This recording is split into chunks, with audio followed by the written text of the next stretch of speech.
know how masculine energy works and the masculine principle, and how to balance those two out, not just in relationships, but in finance and economics, in health, nutrition, and spirituality. Again, we are talking about the vibration of love, and that love is the balance of the masculine and feminine energy coming together in harmony. Shay, beautiful, beautiful, beautiful. So, yeah, as I said, that book was very, very powerful for us. So anybody who's interested, please, where is it available? You can get it on one of the tours, the dates of the tour. We're gonna go into that in a Okay, minute, so we'll get that later. Or you can get it on Amazon. I'm from the US, so I have my own website, tccarrier.com. But the shipping would be too much, so go ahead and get it on Amazon. You have my permission. I'm learning that too, isn't it? Like, if you want to send the books to people, but the shipping is ridiculous. Yes. Yeah, so we're loving that. Give them thanks. Okay, so that was the first book. And I want to save for everything in sex to the end because, yes, I would love to hear about that. And also the Freak of Nature as well. So if you could tell me a bit more about the other books that you've done. We've got Code Cracker, Black Sun Rising. Okay. Tell us a bit more about those. Okay, so the second book that the goddess gave me was the Black Sun Rising. Yes. It's spelled S-O-N. The Reawakening of the Warrior DNA in Black Men. Love that. And what was shown to me was that women are open and are on the path to healing.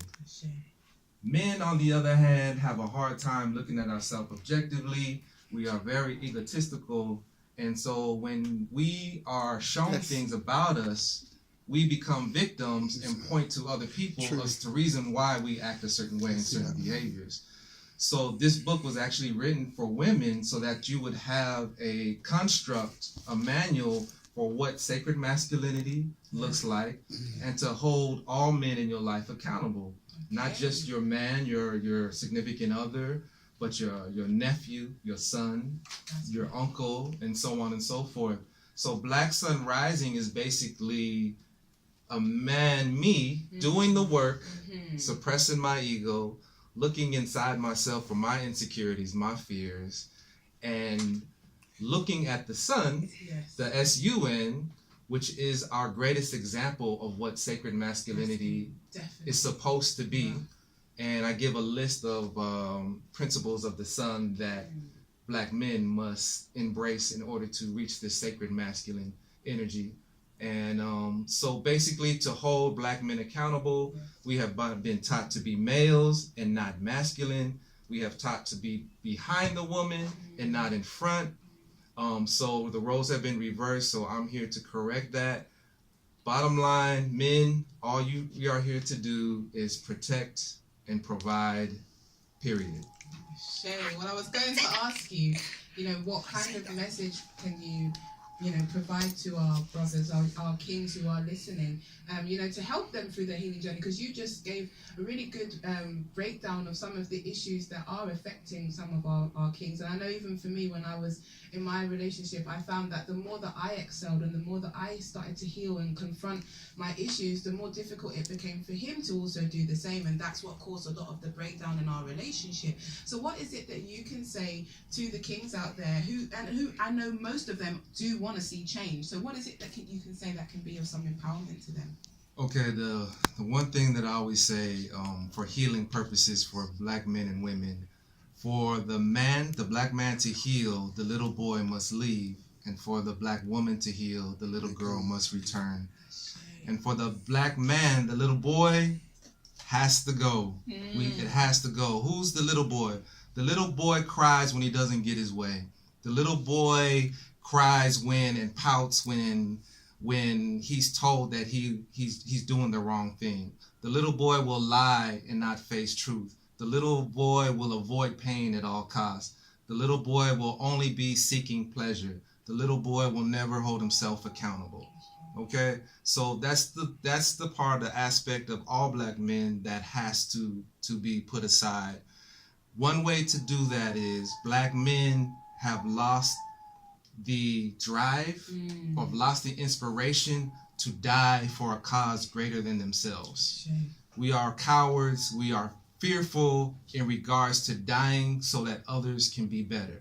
We were made specifically to die if necessary for our Black women, for our Black children, and for our elderly. That is the only reason we are here. We are built to die. If you took all the women off the world and there's only men, we would be walking around bumping into each other because we wouldn't know what to do. We would be doing frivolous stuff like who's the fastest, who's the strongest, so we already are. Don't matter, right? Yeah, we already doing that, right? So our Creator put us here to protect the woman who provides the family, who builds the community, that builds the nation. So black men have to be able to reach a level to die for a cause greater than ourselves. Now, we will die. We will die if somebody steps on our shoes. Yeah. We will die if someone's wearing a different color than our neighborhood. We will die for our egos, which is our lower self, but we won't die for a cause greater than ourselves. And another death that black men have to be, talking about the ego, is dying or suppressing the ego, killing the ego. And we don't know that we are born a twin. We all have a lower self, which is our ego, the animalistic being, and we have a higher self, which is a spiritual being having a human experience. So we as black men have been conditioned because we didn't come out like this. No, we didn't. It took many hundreds of years for us to be like this, black men. But now it's time for us to shift and not go by the definition of what our oppressor has told us who we are, and start to go back to our history. And this is what I'm bringing with Black Sun Rising, and realize that the ego must die in order for our true higher self to come about. And that is supposed to be the mission for not just black men, but for everyone in life. That's it, Ashe. So powerful and so true. I really, really give thanks, because we are all on this journey together, and sometimes it can be difficult, especially with women, because women are always the forefront, so they will get the healing together, they will gather, they will do what they need to do, even if they're kicking and fighting and screaming each other all the way through it.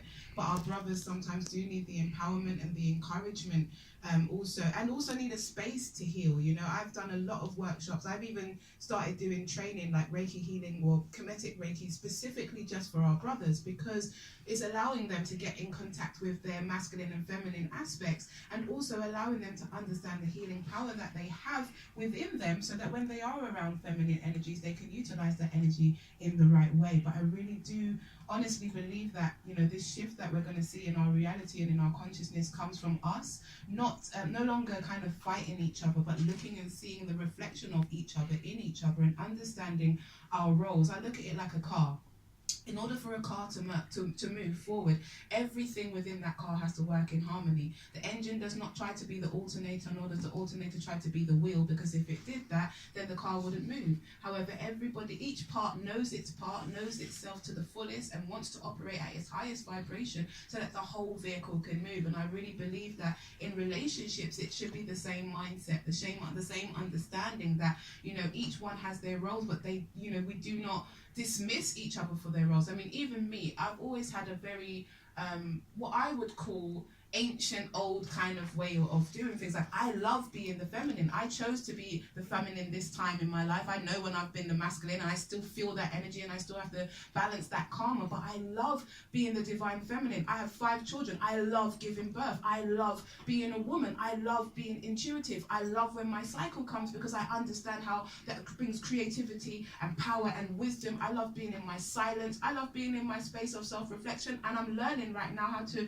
still utilize my Sekhmet, because mum energy and feminine energy still needs to be directive. It still needs to be protective when it needs to be, but I do love the blessing of being able to be with a divine counterpart who can, be the protector, who can walk that step in front of me so that my steps are guided. I see no problem in that.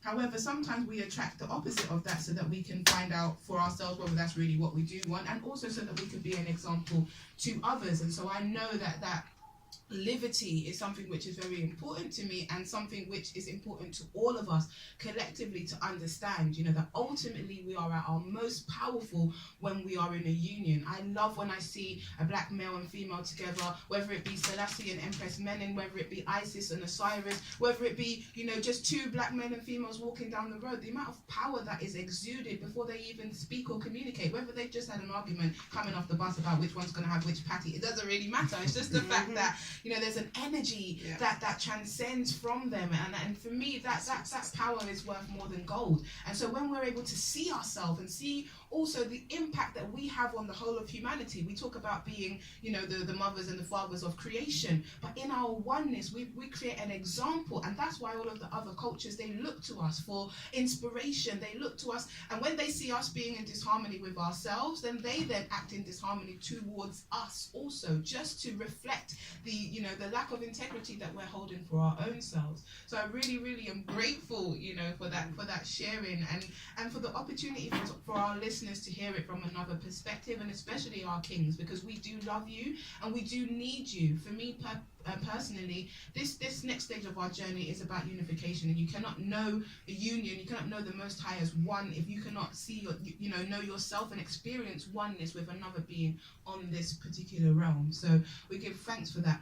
I'm going to quickly just breeze through the next books that you've got. So we've got Code Cracker and Me and Pooh. If you just want to talk about that briefly. Yeah, so Code Cracker presents the metaphysical blueprint to decoding Hollywood's evil genius. It's a book that I wrote after I studied ancient Kemet. As you know, they communicated that language was in Meta-Nature, which is what we call the hieroglyphics. So they spoke in images and symbols. So Meta-Nature actually means God's word, or the Creator's word. So images and symbols are very powerful. So one thing I learned was that images and symbols speak directly to your subconscious mind. Our subconscious mind is responsible for 95% of our behavior. So he who controls the images controls the person who is receiving the images. So all films are and movies are images that are spliced together and shown at so many frames per second. So what is happening when we are watching movies, that we are being brainwashed and we are being influenced. Our behavior is so that we can be easily manipulated and controlled. And I know a lot of people are really excited about the new movie Black Panther. And you know, we get all the different aspects of what it means. My thing is this. Remember we were talking about earlier about love always correcting itself. Okay, so it's always, you don't have to tell it to correct itself. So we're speaking to the subconscious now when we're looking at images and movies. So why would the powers that be show us in such a divine light, so powerful? T'Challa and the women are strong and powerful yet feminine, and just everyone working together. He was like, if that's controlling our minds, then we would do that. But what is not told is that the subconscious cannot differentiate from what is real from what is not. So me watching the movie, I become T'Challa, and my subconscious believes that I did all the superhero things that he did. So when I leave the movie, my subconscious being what's the word? Boosted. Satisfied. Satisfied. So now I'll go back and do my 9-to-5 job because, you know, my subconscious thinks that I did what I'm supposed to do in reality. So that's the reason why they're having these images, because it controls your subconscious, it satisfies it, it appeases it, so now you can go back to the mundane life that you used to be. That's it, and even sometimes negate the actual lessons that you have seen and not actually manifest the actions in your life, right? Definitely. Yeah. So, sorry, I didn't mean to just cut in here. Just have a quick... Okay. No, go ahead. Okay, so brilliant. So I love that, but that's Code Cracker. So that's where you break down the understanding of the movies and how they're kind of manipulating our mindset. Then you've got Freak of Nature. That's actually the tour. Oh, okay. So Everything is Sex is the book, right? Okay, so we have a little bit about that quickly. Okay. Hey, yes. So Everything is Sex is based on actually love, right? And love, sex is the construct of what love is. Masculine and feminine energy coming together in balance and harmony. So why is everything about this masculine feminine energy? Because I believe we are living in a simulation. Some people can say a computer simulation. Well, what is the language of the computer? Binary code, right? Series of zeros, which is feminine, and ones, which is masculine. And they come together in, algorithms to create this reality of images that we call reality. So everything is sex basically breaks down the masculine and feminine energy and how they are used to create and manifest and bringing the spiritual dimension into the physical. And if you have the cheat code, which I call to this simulation, now you can use the simulation in terms of what you need to get out of it instead of it using you. So everything is sex is it covers that. That's brilliant. So we've given you a little snippet of the magic and wisdom that is coming from Brother T.C. Carrier, and obviously there is going to be much more of that on the Freak of Nature tour. Like, even the name of it sounds naughty, right? But it's not. It's talking about frequency, people. It's early in the morning. We've just done the prayers. Get your mind out of the gutter. Hey, yes. Okay, so quickly before we go, I'd just like you to tell me about the tour, where people can get tickets, where they can find out any more information in the last 3 minutes that we've got. Okay, so yes, Amenti. Freak is spelled Freque. Okay. Of Nature, and you can go on Eventbrite, and you can get all the book signings, lectures, and workshops under Freak of Nature. I'll spell it again, Freque of Nature Tour, and you can go on there, like I said, and I'm going to be here till March 10th. Yes. Go on there. Book signings, a lot of free events, some not free. Yes. Workshops, lectures, so on and so forth. And I will have all my books at all the events. So if you want to come down and say hi, I would love to meet you and pick up a book and, just talk about this thing called love and sex.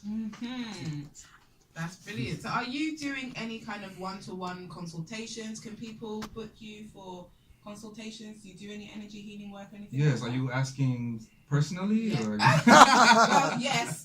As you know, part of the exchange, but I'm talking about all we the got the other exchange. beautiful people that Yes, want to yes. share your energies. I actually am a 3-hour session of female only. And what it is a healing session if you have any blockage. And when I say blockage, remember everything is frequency. So fear slows down vibration. So my thing is the opposite of love is not hate, it's fear. Right? So the love is what is sacred. The fear is what is scared. So if you are operating in love, it's a sacred area. If you are fearing anything because of past traumas or past abuses, it shuts down your magic. It shuts down your healing. So my thing is to provide a masculine place of support, of comfort, of strength, of power to support you, to help you, put you in a place of love, which is the absence of fear. So now you can let love do its thing, and it's always trying to correct itself. Ashe. So if you want to get in touch, you can even text us at the studio to find out more information at 07539 968 143. Family, this has been Amenti The Awakener, the Oracle, and the amazing Brother T.C. Carrier. Thank you so much for coming into the studio today. We really appreciate your love and energy, and as per usual, I have run out of time. But if you want to say goodbye, please, to the people. Thank you, Ma, and thank you, UK fam. You showed me so much love. Appreciate you. Thank you, family. Much love. Have an amazing day. Media Radio.